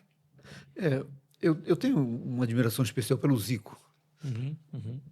Mas, de um tempo para cá, eu passei a admirar muito mais o Kaká. Pela postura dele em alguns depoimentos. Num depoimento dele que eu vi numa entrevista, eu falei: esse cara é crente mesmo. Porque o comum hoje do jogador de futebol é ter várias mulheres, e quanto mais você tiver, mais você é aplaudido. E o Kaká, ele dizendo que o momento mais difícil da vida dele foi quando ele se separou da esposa. Em outras palavras, ele disse: gente, eu não queria. Ela que quis. Gente, o cara é bonitão, o cara é alto, rico, milionário, e a esposa não quis mais. E ele admitiu isso. Só um crente para fazer um negócio desse, né? Eu ouvi uma entrevista recente do Ronaldo, né? O Ronaldo estava no Milan. O gaúcho? Ou o Ronaldo Fenômeno. Ele estava no Milan e acho que no Real Madrid na mesma época que o Kaká. Aí chegava um jogador e o Kaká tinha a Bíblia e o Ronaldo fala isso. Eu estou falando porque ele fala publicamente. Sim. Ele tinha a revista pornográfica. Aí o Ronaldo falava para o jogador que chegava, mais novo, do Brasil: que time você vai jogar?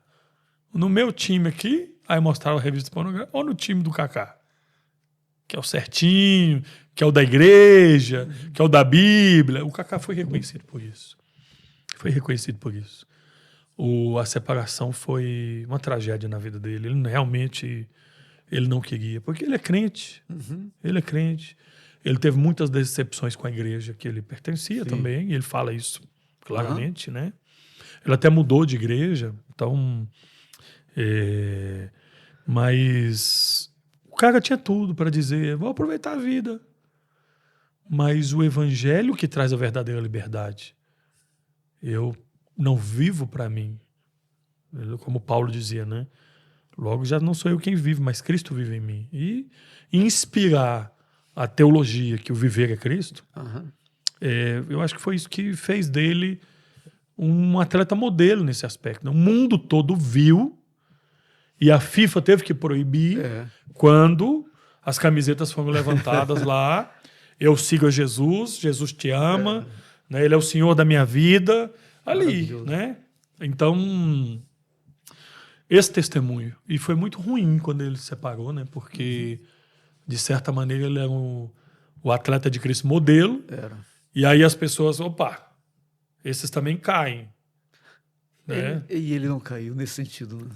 E ele ficou firme, graças a Deus, apesar do momento difícil que ele passou. Né? Sim. É interessante, isso eu estou falando, em 2003, quando eu fui estudar inglês na Nova Zelândia, dessas coisas que só Deus permite. Eu tinha uma filmadorazinha de mão, mas o fato é, resumindo a história, eu terminei conhecendo o que seria o nosso Zico do rugby deles, que é o futebol deles. Ok. E o cara muito crente. E eu fui fazer um documentário sobre esse cara. Perguntei se eu poderia, e eu fiz um documentário assim, muito rudimentar com uma amiga que estava também estudando inglês lá, e ela também ela é evangélica. E quando eu fui entrevistar os outros jogadores, exceto o manager do time dele, ele falava dele como um atleta profissional. O nome dele é Ali Lauitite. Falava dele disso, daquilo, que ele traz tanto de dinheiro para o time, as divisas, os títulos que ganhou. E os jogadores? O que queriam falar dele? Todos, indistintamente, falavam assim, da humildade do Ali Lauitite. E muitos falavam assim, é incrível o altruísmo desse cara. E aí um deles fala que é muito legal, ele fala, eu botei isso nesse curta-metragem, que eles foram jogar contra a Austrália, que é o grande jogo da Nova Zelândia, jogar contra a Austrália, igual o Brasil e a Argentina. E a seleção da Nova Zelândia jogar contra a Austrália, e o Ali Lauitite teve uma ideia brilhante. Terminou o jogo, gente, sobrou muita comida aqui no hotel, vamos distribuir para os pobres. Quem pode pensar numa coisa dessa e não crente, né? Você ouviu muitas dessas coisas assim, se eu pudesse dizer, aí eu gostaria de ouvir o nome de exemplos de cristãos, jogadores cristãos que fizeram coisas que ninguém esperava e a mídia não divulgou.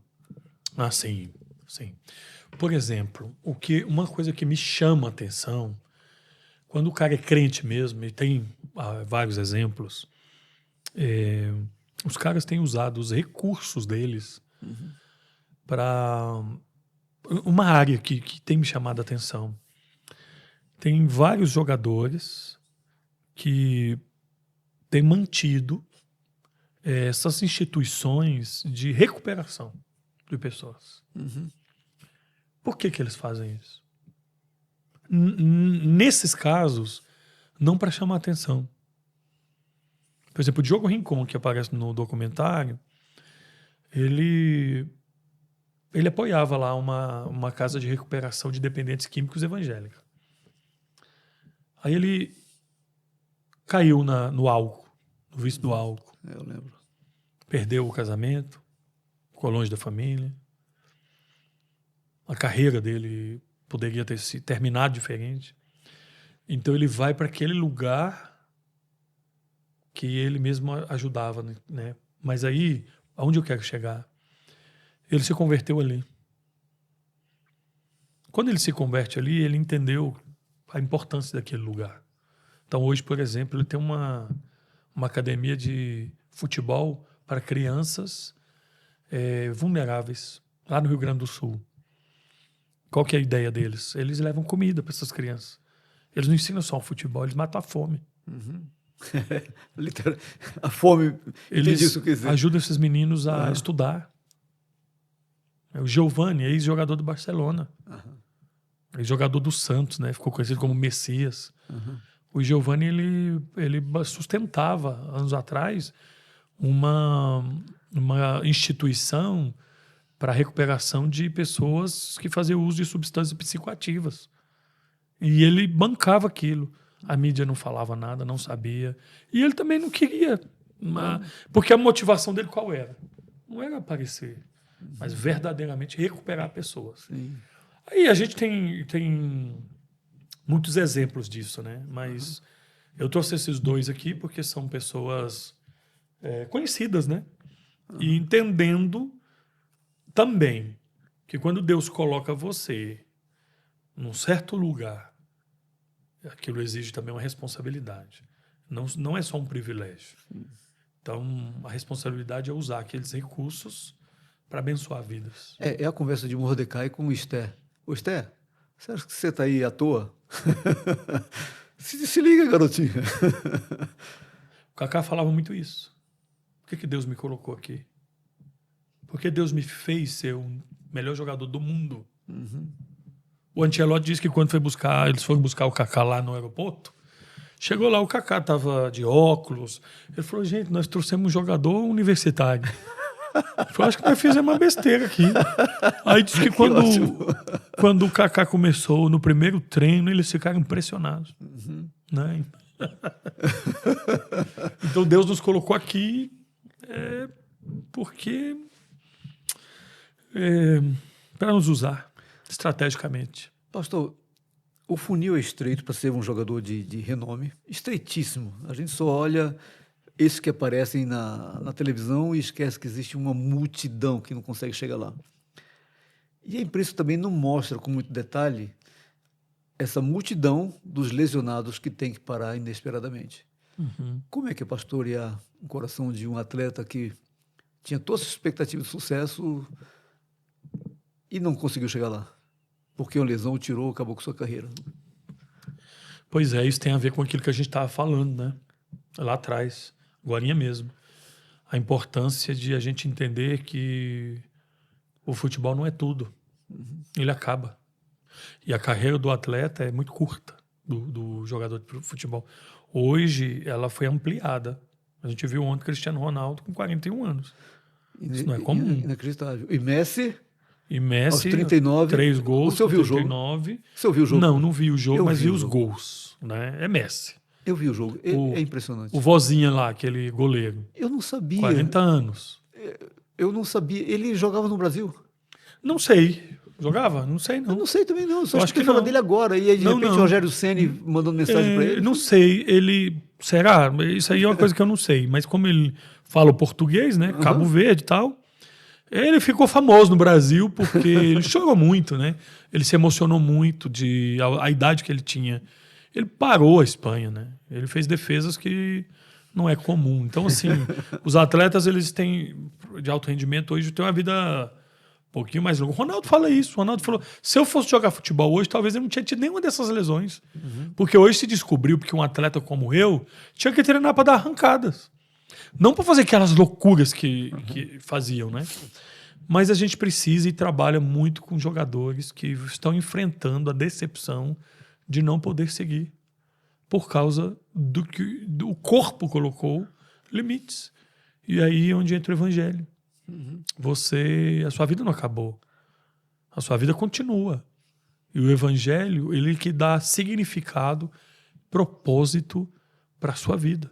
Né? Então nós somos chamados para ajudar pessoas que estão em depressão, porque não sabem parar, momento de parar. Por quê? Porque fez do futebol um ídolo. Esse é meu próximo item. Que ótimo. E se o futebol é um ídolo, ele nunca está preparado para deixar aquele ídolo. Mas eles são treinados por tudo que os envolve, a dizer que eles são o ídolo. Como que é tratar essas pessoas que têm essa... Ou seja, eu sou o cara, como diz nas palavras do Romário, eu sou o cara. Então, eles treinam para serem o cara do destaque, da entrevista. Como que é, pastor? Pois não, prefiro que o senhor responda. É muito difícil. É muito difícil. Por exemplo, quando eu cheguei na Ucrânia e eu estava do lado do Diogo Rincon. O Diogo Rincon jogou no Dinamo de Kiev. Ele jogou Champions League. Fez gols em Champions League. Lá o pessoal chamava ele de Deus Negro. Nossa. Eu acho que eu dei mais de 1000 autógrafos só porque eu estava do lado dele com o mesmo uniforme que ele. As pessoas nem sabiam quem era. Né? Eu joguei lá no Jataiense, interior de Goiás, entendeu? Minha trajetória foi, mas eu estava do lado dele. Né? E isso é uma coisa muito difícil para eles. Eles são chamados, o futebol tem essa ilusão. E essa fantasia fica na cabeça deles. É por isso que muitos não querem parar. Porque não sabem o que vai acontecer. E é aí que a gente entra com o evangelho. Com aconselhamento. Às vezes a gente tem que dar um banho de realidade. Seu corpo não é mais o mesmo. Você não é mais o mesmo. Ontem o atleta da República do Congo disse assim, olha, o Cristiano Ronaldo não é mais o mesmo. Eu já não tenho tanto medo dele. Imagina o Cristiano Ronaldo ler isso e ouvir isso. Esse miserável desse cara, né? E ele tem razão. O atleta, ele não é preparado para sair. Hoje, os clubes estão investindo em coaches, em psicólogos, para tentar amenizar isso. Mas a carreira toda é construída no presente. Ninguém pensa no futuro. É que todas essas coisas que o dinheiro propicia chegam antes da maturidade. Exatamente. E quando chega para o senhor, esses atletas jovens, que risco o senhor os alerta do que isso pode trazer? Do que adianta o homem ganhar o mundo inteiro e perder sua alma? Deus não admite, em hipótese nenhuma, um coração dividido. É tudo ou nada. O primeiro risco é o risco da idolatria. Estava meditando em Deuteronômio capítulo 8, quando o Senhor diz, em Deuteronômio 6 e 8, quando você entrar na terra abundante, saindo do deserto, não te esqueças do Senhor. Às vezes o atleta passa pelo deserto, como o Hendrick passou, para chegar lá. 90% dos atletas profissionais ganham menos de R$1.000. E 1% dos atletas profissionais ganham algo que ele consiga manter a vida dele. Então é um universo muito pequeno. Mas a gente precisa prepará-los. E quando o jovem chega, nós precisamos prepará-lo para isso. Você pode servir e honrar a Deus como um atleta profissional, mas tem algumas coisas que você precisa entender. Primeiro, você tem que fazer isso para a glória de Deus. Você não pode colocar o coração no ídolo do futebol. Você precisa guardar os princípios bíblicos da educação, dos mandamentos. Antes de ser um jogador de futebol, você é dirigido pela cosmovisão bíblica. Aí é um trabalho de acompanhamento. Por exemplo, nós não falamos até agora de um atleta chamado Neymar Júnior. Eu ia falar sobre ele. Porque o Neymar, ele ganha uma Champions League e coloca uma faixinha 100% de Jesus. Peraí, mas... tantas coisas que aparecem. O que nós estamos falando? Neymar vem de uma família, a mãe de uma igreja evangélica. Ele cresceu ali na Baixada Santista e tal. Ele tem a semente do evangelho. Ele se identifica como um atleta evangélico. E eu não tenho dúvidas que o Neymar teme ao Senhor. Ele teme ao Senhor. Sim. Mas a vida dele é tão exposta que os erros também ficam escancarados, né? Mas, por exemplo, se eu imagino o Neymar com a disciplina de Cristiano Ronaldo, essas pessoas, elas não sabem, esse pessoal que fica criticando o futebol do Neymar, na verdade, eles precisam separar, né? O talento de Neymar, o Neymar é o último gênio que o Brasil produziu. Sem dúvida. Não se levantou outro como ele. Sem dúvida. Os atletas hoje, do mundo inteiro, quando eles falam de Neymar, eles ficaram impressionados com aquele menino lá. Então eu penso, eu corro o risco de falar isso aqui, que faltou gestão, faltou acompanhamento, faltou orientação, como faltou para Ronaldinho Gaúcho. Que craque foi Ronaldinho Gaúcho. Você ouviu o documentário dele na Netflix? Vi. Imagina esses caras com a disciplina de Vinícius Júnior, de Ronaldo, de Cristiano Ronaldo, do próprio Messi. Gente, seria assim, né? Então, aí não é só a gestão de carreira. No nosso caso, é a direção bíblica, a orientação bíblica. O senhor viu o que aconteceu lá com o Estevão agora? No Sim. Chelsea? 80% de rompimento. Os médicos dizem que tem que operar. E ele vai para onde? Para a família dele, que é cristã. Eles oram e eles decidem não operar. Agora, os médicos estão com um problemão. Eu vi isso. As imagens dizem que o menino não tem nenhuma lesão. Eu não sabia que ele era cristão. Cristão, toca bateria na igreja e toca é o coração dele. Ele é muito crente, aquele menino. Então, assim... E agora, o médico do Chelsea, o Estevão, deu um testemunho na igreja, né? Falando isso. Eu vi o testemunho dele. Ele fala assim, o médico diz assim, mas Estevão, você não tem nenhuma dor. O Estevão falou, nenhuma dor. Inclusive, eu acho que eu tô pronto para jogar. Como é que os caras vão fazer a transição do Estevão agora? O Estevão deveria estar pegando uma bola daqui 2 meses. Só que as imagens dizem que ele não tem nada. Aí o Estevão diz, eu fui curado. Deus pode curar? Pode. Se ele quiser, ele pode. Sim. E provavelmente foi o que ele fez ali, né? Então, assim... Agora, pastor, agora eu pergunto muito de cunho pessoal. Eu lembro quando o Romário, com as suas muitas esposas, casou com uma menina que era da Universal do Reino de Deus. E eu lembro do Edir Macedo falando assim, ele até usou a expressão, se esse tubarão vier para a minha igreja, ninguém vai nos segurar. A proximidade dessas celebridades nos faz ser parecidos com ela. Como que é para o senhor estar próximo dessas pessoas? Que cuidado o senhor tem que ter com o seu coração? Essa é uma boa pergunta. Até que fim eu fiz uma. Não, minha meta é pelo menos uma por podcast. Não tem problema, atingir meu alvo. Muitas boas. Eu digo assim que as boas perguntas são aquelas que fazem a gente pensar, né? Eu lembro da TV Cultura quando tinha esse slogan, né? O que move o mundo não são as respostas, são as perguntas, né?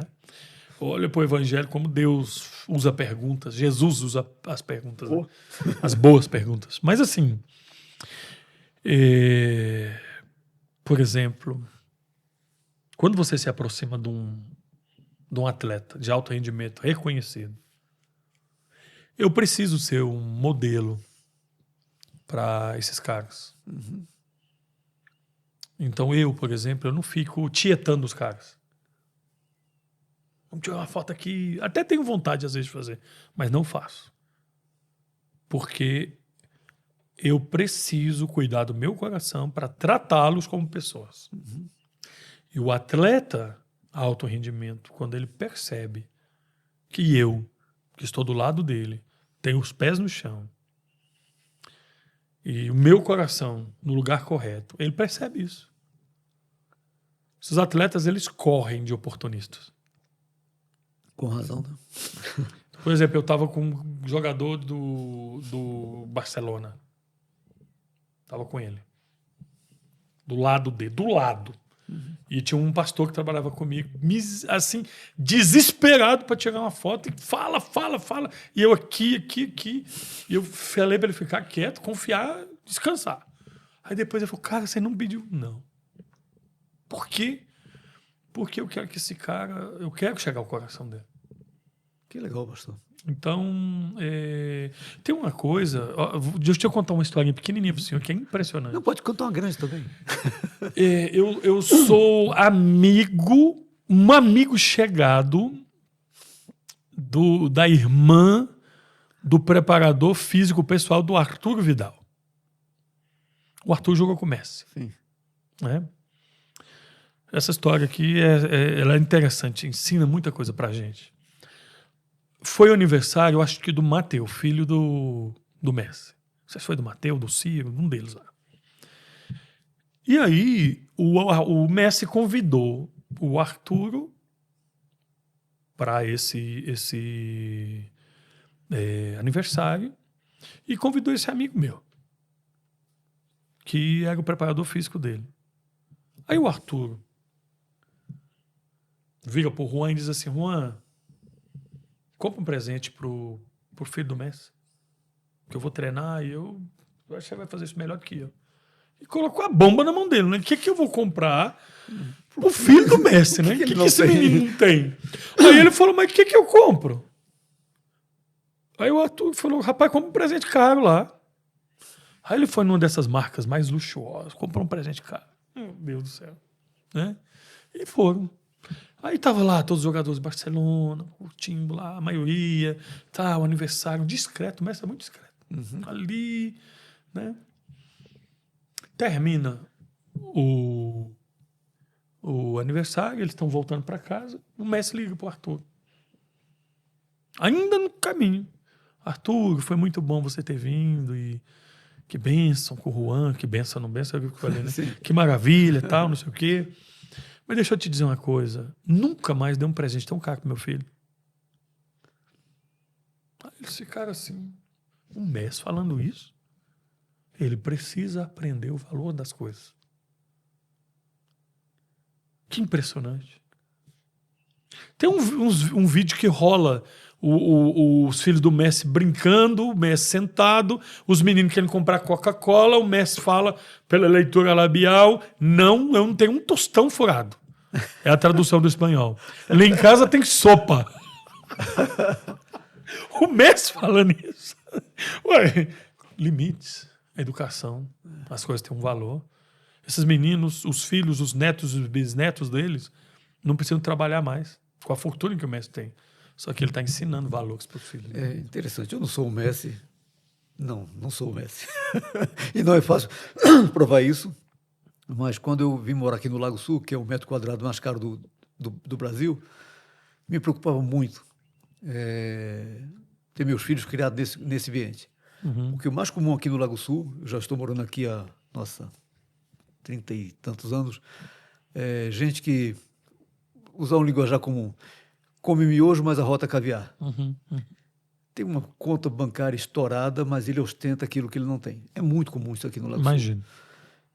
E eu não queria que meus filhos tivessem essa visão de que o Lago Sul é o fim. E a Ranusa brigava comigo, porque ia para a escola e dava assim, migalhinhas de dinheiro para ele. Mas bem é muito pouco. É pouco.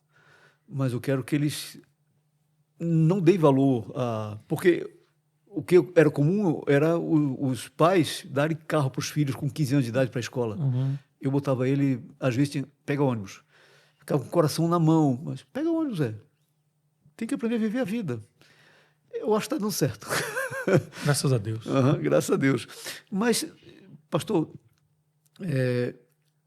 nós falamos mais cedo que muitos atletas eles estão inseridos em igrejas que têm uma teologia... a teologia da prosperidade, em que tudo é vitória, você não pode ser o último, você tem que ser lá na frente. E chega uma hora que eles descobrem que, na verdade, eles não vão atingir lá, não vão atingir isso daí. E quando tem uma lesão e tem que parar, ou seja, você vai ser demitido, você vai perder o seu cargo e não sabe se volta, como é que fica a cabeça desses caras com relação ao evangelho? O senhor tem pegos muitos desses casos assim? Sim, sim. O que eles... Os caras, muitos foram abusados religiosamente. Decepcionados com a igreja. Porque quando o cara está lá em cima, o tratamento é um. Mas quando ele não renova o contrato, quando ele está em baixa, aí o tratamento é outro. Então a igreja trata as pessoas do mesmo jeito que o mundo? É isso que vem na cabeça deles. Aí é muito difícil você aproximar dessas pessoas, porque pastor para eles gera desconfiança. Uhum. Esse cara está aqui por quê? Qual é a motivação dele? O que ele vai ganhar comigo aqui? Eu não tenho nada para oferecer para ele. Então, quando o cara percebe que você se aproxima dele por quem ele é, não pelo que ele tem, é a oportunidade de você pregar o verdadeiro evangelho para ele. Mas tem muitas pessoas decepcionadas. Não está lá no meu perfil, não. Mas eu fiz um mestrado há uns anos atrás sobre... A minha pesquisa era abuso religioso. Interessante. Eu queria trabalhar um tema que tinha pouco material escrito. Então eu entrevistei a Marília, que era aquela... Ela é cristã, ela foi do Valor Econômico, da Rede Globo, uma correspondente internacional. A Marília escreveu um livro, Feridos em Nome de Deus. Uau! Interessantíssimo o material dela. Eu a entrevistei para o meu trabalho. Ela não é de Brasília? Não, ela é de São Paulo. Ela é batista, da igreja em São Paulo. Nem sei onde ela está hoje, que igreja. Mas ela é uma mulher muito crente, assim, né? Até então... Engraçado que eu a entrevistei no dia do meu aniversário. Foi o único dia que ela pôde. Eu estava com a minha esposa. Foi uma conversa muito agradável. E eu entrevistei também o homem norte-americano, Ronald Enroth. Foi o primeiro cara a escrever sobre isso. Ele escreveu Churches That Abuse, igrejas que abusam. Ele fala, olha, se a sua igreja tiver 6 dessas 9 características, corra dela. Ela é uma igreja abusiva. Quando você encontra esses atletas, a maioria que estão decepcionados, não todos, às vezes o problema é o do coração dele mesmo, passar por uma experiência de uma igreja que só queria tirar deles. Não uma igreja que estava nutrindo espiritualmente, né? Então, são muitos e muitos casos de atletas decepcionados com a fé, com as igrejas. Porque a igreja não pode me dar nada agora que eu estou embaixo. E nesse momento ele tem que admitir que ele é frágil. Enquanto tudo que ele aprendia, que ele, na verdade, ele é o cara, ele é forte, ele vai... We are the champion. No time for losers. Você é o cara, bicho. Como é que o evangelho pode mudar a forma de lidar com a fraqueza para essas pessoas? Quais são os exemplos que o senhor dá para essas pessoas? É tão interessante porque às vezes uma coisinha tão pequena a gente celebra tanto, né? Nós estamos acostumados nas nossas igrejas com boa teologia, com boas músicas. E geralmente quando a gente ia para a reunião de atletas de Cristo, esses atletas cantavam as músicas assim que você fala, meu Deus do céu. Aí surge um cara no contexto pentecostal que escreve uma música que era assim, se Deus te der, ele é Deus. Se ele não te der, ele continua sendo Deus. Se ele curar, ele é Deus. Se ele não curar, ele continua sendo Deus. O cara faz uma música dizendo Deus é Deus independente das vitórias na sua vida. Aquela música era uma pregação saudável do evangelho. Quando ela começou a entrar no meio dos atletas de Cristo, eu celebrei. Deus é Deus independente das minhas conquistas. Ele não deixa de ser Deus. Então, o evangelho que a gente prega para essas pessoas é o evangelho que mostra que o chamado dele é morrer. Tem que morrer para viver. É a mortificação. John Owen disse lá atrás, séculos e séculos atrás, mata o pecado, ele vai te matar. Então, o primeiro chamado da igreja é morrer. O senhor já pegou muitos casos de pessoas que falaram assim, não, então eu não quero. Já. Quer que você parte dessa igreja. Essa igreja, desse evangelho. Às vezes o cara não diz isso assim, tão deliberadamente, né? Mas ele faz igual o jovem rico. Ele vai embora entristecido. Eu não estou disposto a oferecer tudo aos pés de Jesus. Eu prefiro ficar com os ídolos, né? Onde eu sou reconhecido, onde as pessoas me tratam de uma maneira por causa do reconhecimento da minha carreira, né? O reverendo Hilder, ele estava no programa do Pedro Bial com o Luciano, Zezé de Camargo e Luciano. Sim. E não estava lá sentado no meio das pessoas, no público. De repente, Pedro Bial deixa de perguntar para o Luciano e pergunta para o pastor. Ô pastor, como é que é ter uma estrela lá na sua igreja? Como é que vocês tratam o Luciano? Aí o pastor Hilder, da Igreja Presbiteriana de Alphaville, disse, nós tratamos ele como nós tratamos qualquer outra pessoa. Ele é um pecador que necessita da graça de Deus. Obviamente que é o Luciano, né? As pessoas têm, né? Ficam olhando e tal, mas o cuidado que a igreja tem que ter é tratá-lo como uma pessoa, como qualquer outra. Né? Então o cara chega num ambiente onde ele é tratado como ele é. Então ali ele vai encontrar um ambiente saudável. Que legal. Pastor, indo já para o final, porque eu não quero cansá-lo, a gente falou muito ao longo desse tempo de algo que tem seu auge, como tudo na vida, tem seu declínio. Quando o corpo não responde, quando o contrato acaba, quando já não tem mais aplauso, como é que esse jogador tem se comportado fora de campo? O verdadeiro cristão que encontrou o evangelho, ele entende que agora a próxima etapa é uma etapa que ele vai ser chamado para glorificar a Deus agora de outra maneira, fora dos campos. E o senhor, como pastor, na vida dele, que tipo de conselho o senhor dá? Olha, continuam no futebol? Enfim, o que as pessoas se preparam? Na verdade, eles chamam a gente para pedir conselhos. Geralmente, eles não pedem conselho só de uma área espiritual. Eles pedem conselhos de várias coisas. Para mim, já me perguntaram até como investir financeiramente. E eu falo, eu sou pastor, não sou economista não, né? E aí a gente aponta caminhos. Mas as perguntas têm a ver muito com família. Como? Né? Vou viver essa vida? Educação de filhos. É aquela coisa, né? O futebol, ele devia se profissionalizar no sentido de ter uma gestão de carreira que prepare esses caras para terminar. Mas não tem isso assim. Tem. Eles falam que tem, mas não tem. Por isso que é uma frustração. Eu comparo isso muito parecido ao cara que está lá na Força Armada.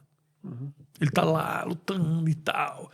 De repente, numa idade, 49 anos, ele se aposenta. Se a gente pegar um índice de depressão em pessoas dessa idade que veio das Forças Armadas, é muito alto. O atleta também. É muito alto.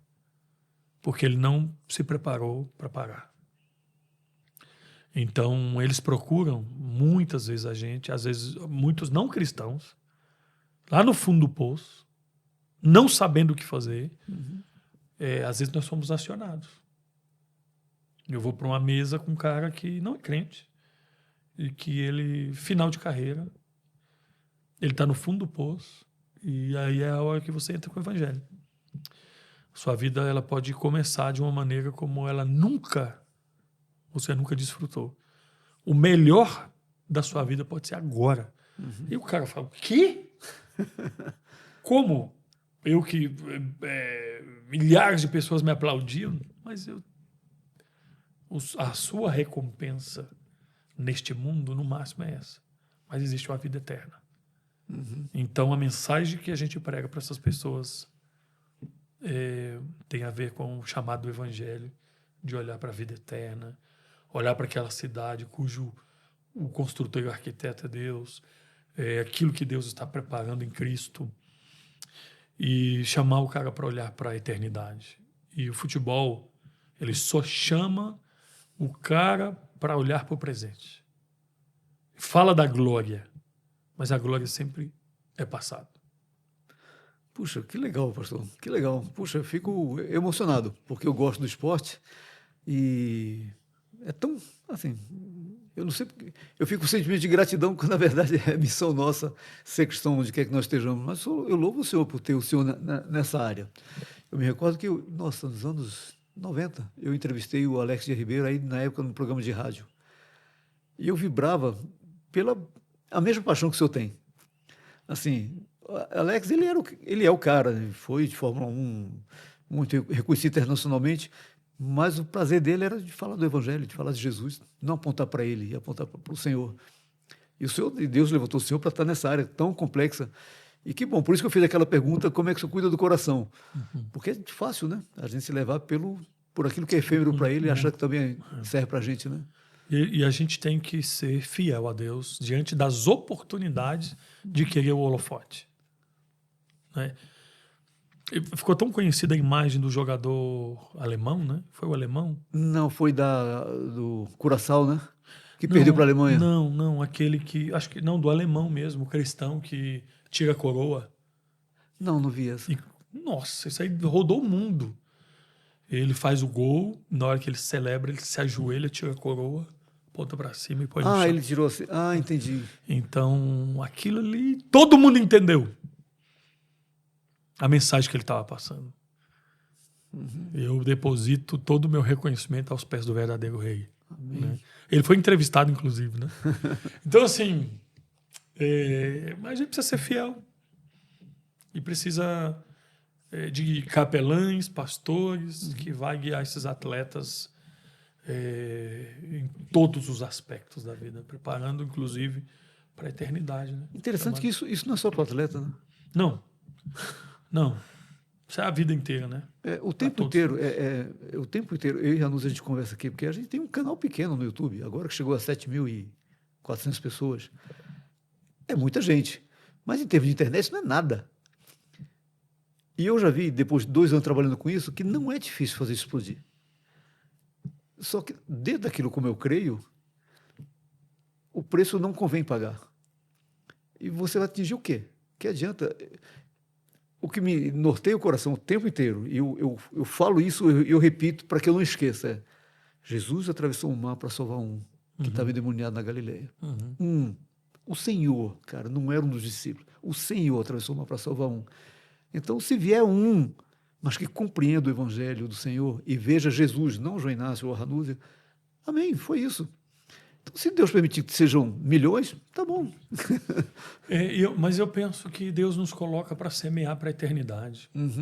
O avivamento estava acontecendo em Jerusalém e o Senhor manda Filipe para pregar para uma pessoa, lá no deserto.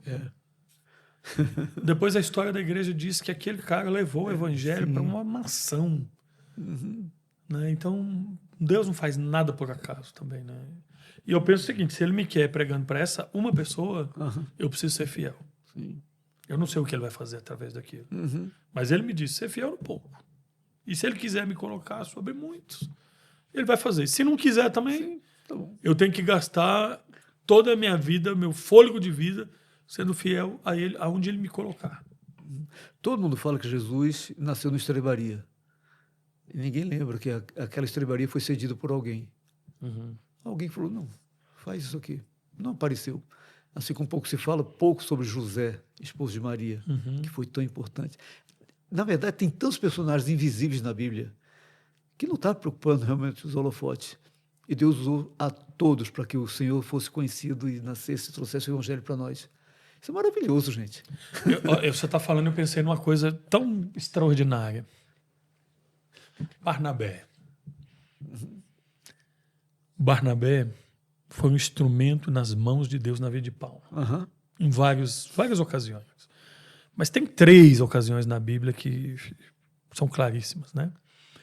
Barnabé não é um anônimo porque a Bíblia fala dele, né? Mas assim, Deus usou aquele homem através da vida dele. Nós temos mais da metade dos livros do Novo Testamento escritos por Paulo. E o instrumento que Deus utilizou foi Barnabé. Lá, introduzindo, acolhendo ele no colégio apostólico, quando ninguém acreditava nele, e indo buscá-lo lá na região dele para trazê-lo para Antioquia. Deus utilizou Barnabé. E através da vida de Barnabé, Deus colocou Paulo num lugar, mas ninguém fala do Barnabé.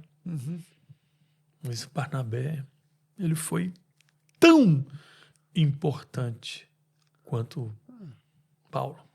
É interessante. O senhor está falando de Barnabé e eu lembro do Dr. Ednilson. Eu já repeti isso inúmeras vezes e vou repetir até o fim da minha vida. Eu era criança, eu ia ficar sem dente, meus dentes estavam estragados e minha família, papai não tinha dinheiro para pagar o tratamento. Eu não queria ficar banguela, ia ficar. E aí um dentista da rua tratou todos os meus dentes. Eu era muito criança, não entendia aquilo, só entendia que aquele homem era muito bom. E eu lembro que os amigos falavam que aquele cara, interior de Pernambuco, era bode. Era assim que chamavam os evangélicos. Mas eu tinha essa associação. Bodes, os bodes, os evangélicos, eram gente boa e ele foi bom para mim. Quando o evangelho fez sentido para mim, sabe quando um filme passa na sua mente e você... Quantas pessoas passaram testemunhando a minha vida, foram embora, fizeram aquilo que Deus queria que elas fizessem. E agora eu conheço o Senhor. Fomos usados, louvado seja Deus. Amém. Amém. Louvado seja Deus. Louvado seja Deus. Pastor, muito obrigado. Como é que acha o senhor? Para o senhor falar mais sobre essas coisas, que é tão bom. Eu estou em Brasília há 6 meses, né? Pouco tempo. Há pouco tempo? Pouco tempo. Cheguei de Santiago do Chile, fui pastor lá 12 anos. E a gente está aqui para, eu falo, né, para o maior desafio da nossa vida. Sou pastor da Igreja Presbiteriana do Guará 2. A gente sonhando com plantações de igrejas, né? Porque é muito triste quando soube que o Mateus ia embora de... Eu mais ainda. Eu falei, seu miserável. Eu mais ainda. Mas Deus tem os seus planos, né? Sabe o que faz, enfim. Certamente. Mas estamos aí na Igreja Presbiteriana do Guará 2 para servir. Para servir. Eu digo, né? Pelo rei e pelo reino. Amém. Amém. Essa é a nossa motivação. Mas o senhor tem mídia social? Sim. No Instagram, acredito que é Heavy Danilo com 2 L's. Tá, eu vou Heavy botar Danilo. o endereço aqui. Heavy Danilo. No e-mail, muito fácil. Pastor Danilo, com 2 L's, @gmail.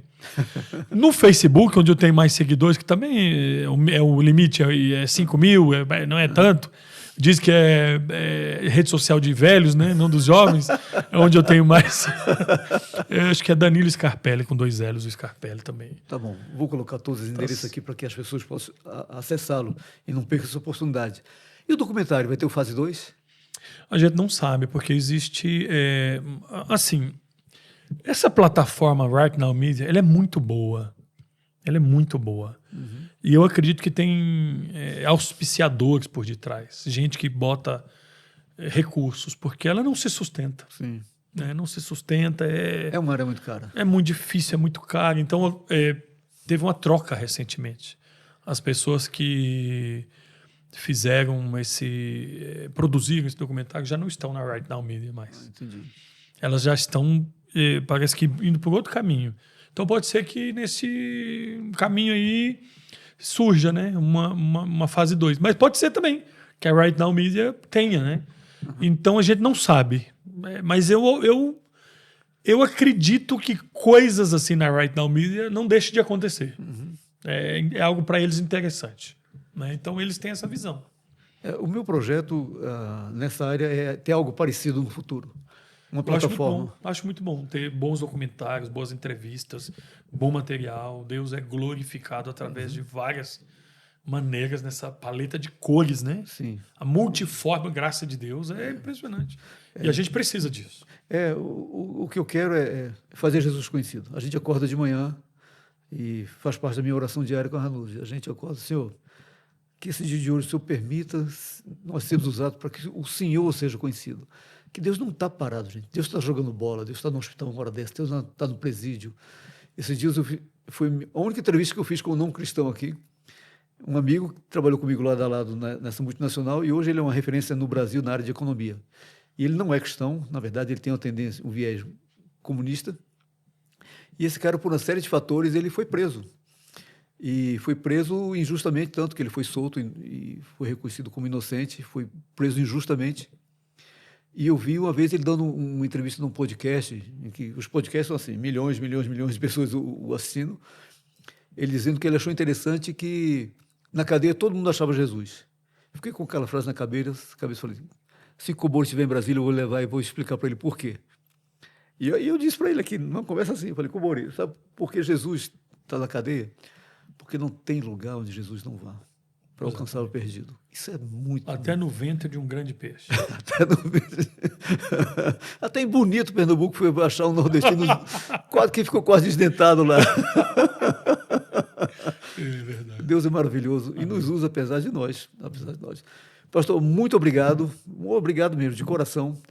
Meu filho é maravilhoso, ele só indica coisa boa para mim. E ele estava assim, Mateus, pai, você tem que levar o Danilo Scarpelli lá, você tem que levar o reverendo Danilo. É muito bom, porque ele ama futebol também, ele ama esporte. Então, obrigado por ter vindo. E quem sabe no futuro a gente não fala sobre essa sua tese de mestrado, que é um assunto muito interessante. Eu até mudei um pouquinho, agradecendo também o convite de estar aqui, bate-papo tão bom, né? Que a gente poderia ficar aqui conversando tanto, né? Eu saí um pouco da questão do abuso religioso e comecei a trabalhar a questão da teodiceia. E eu terminei de escrever um livro agora sobre sofrimento. E o título é Onde está Deus quando dói? Eu quero ler isso. Simples. Depois eu mando para o senhor lá, porque eu estou na fase de pedir as pessoas para lerem e dar os pitacos, né? Eu gostaria, se o senhor permitir. Claro que sim. Então, é o problema do mal. Como justificar a bondade, o amor, a existência de Deus diante do mal que acontece no mundo, né? Então, penso que é uma área que nós temos que explorar mais. E o Evangelho nos ensina como lidar com o sofrimento, né? E tá aí, tá? Estamos disponíveis aí para falar sobre isso também. Eu costumo, por princípio, eu não gosto de fazer entrevistas de improviso, porque eu também estou fazendo perguntas banais. E eu quero tirar sempre o melhor dos meus entrevistados, que certamente são sempre muito melhores do que eu, embora não tenha que fazer muito esforço para isso, não. Isso. Mas um assunto como esse eu não faria sem primeiro ler seu material e meditar. Eu, por exemplo, estou lendo um livro do Emílio Garófalo, que são as histórias, não lembro o título, escabrosas da Bíblia. Porque tem muita história esquisita na Bíblia. Que você fala assim, como é que Deus estava ali nessa situação? Tem. Mas e o Emílio sabe que eu vou entrevistar sobre isso, mas eu estou ruminando. Mas o Emílio é um desses homens que Deus levanta para olhar para coisas que está todo mundo vendo, mas não está entendendo nada. Né? E o Emílio, uma vez, ele escreveu uma poesia sobre o café. Obrigado, Deus, pelo café. Quando eu li aquilo, eu me identifiquei tanto. Aí depois eu vejo lá, futebol é bom pra crente. Eu falo, rapaz, esse cara é extraordinário. Né? Então, assim... É incrível. Incrível. Não, Deus deu uma mente para ele, né? Privilegiado.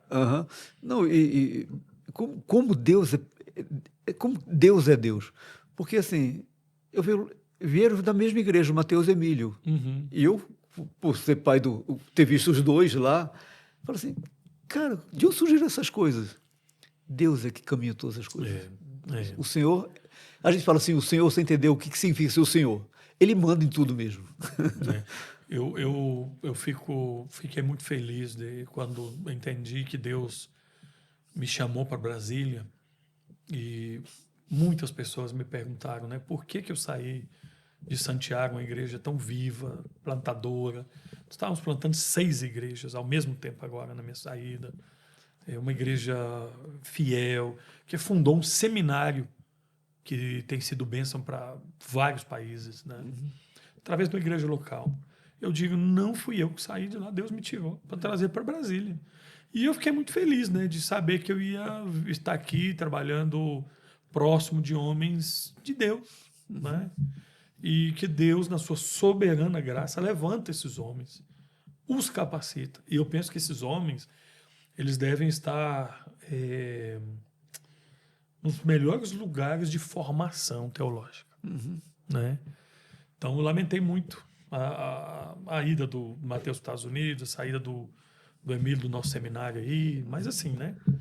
O Deus soberano sabe o que está fazendo. Nós vamos ser surpreendidos aí. Não, é isso que me conforta o coração, porque a primeira coisa é assim, o porquê. Mas o porquê, a pergunta está inadequada. A pergunta, se é que ela tem que ser feita, é para quê? Mas tem uma coisa que pesa no meu coração. Sim. Nós somos muito abençoados e privilegiados, né, de ter instrumentos tão abençoados. Mas a quem muito lhe é dado, muito lhe será cobrado. Né? Então eu penso assim, que nós temos igrejas tão boas em Brasília e nós temos um chamado de Deus. E isso é um peso.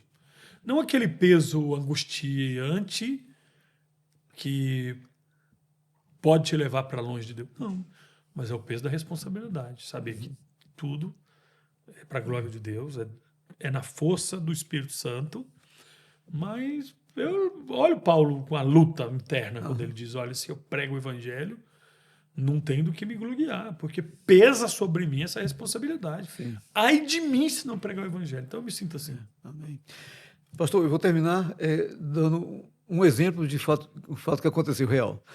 Um amigo, lá no Rio de Janeiro, na casa do Zico, volta e meia ele promovia, não sei, porque ele já está idoso agora, um futebol que ele chamava pessoas e as pessoas iam lá jogar bola com ele. E um amigo meu, flamenguista doente, que nem eu, se bem que flamenguista doente dizem que é pleonasmo, né? Eu acho que não, é santidade. Ele foi convidado para jogar. E ele falou que o Zico tocou a bola para ele, para fazer o gol, tocou a bola para ele defender, devolver na frente. Ele falou, João, eu travei. Quando ele tocou a bola para mim, a bola foi embora. E o Zico me xingando, cara, você não vai dar bola para mim. Ele falou, cara... Não entra na minha cabeça. Zico, eu passei minha vida inteira, cara, louco para conhecer você. E quando eu estou jogando bola contigo, eu travei. Você me dá uma bola aqui, eu não consegui devolver. Eu consegui devolver. Porque ele se deixou levar pelo ídolo. Eu fiquei tão feliz quando eu fiz aquela pergunta e o senhor mostrou para mim que o senhor não se deixa levar por essa possibilidade de estar tão próximo de pessoas tão proeminentes. Que Deus o mantenha assim. Louvado seja Deus. Amém. Esse é o segredo. É fazer o Senhor conhecido, onde quer que seja, para todas as pessoas. Muito obrigado, pastor Danilo Scarpelli. Muito obrigado. Valeu a pena. Prazer estar com você aqui. Tá Uma bom, que bênção. seja a primeira de muitas. Amém. Amém. Gente, valeu a pena, não? 2 dedinhos.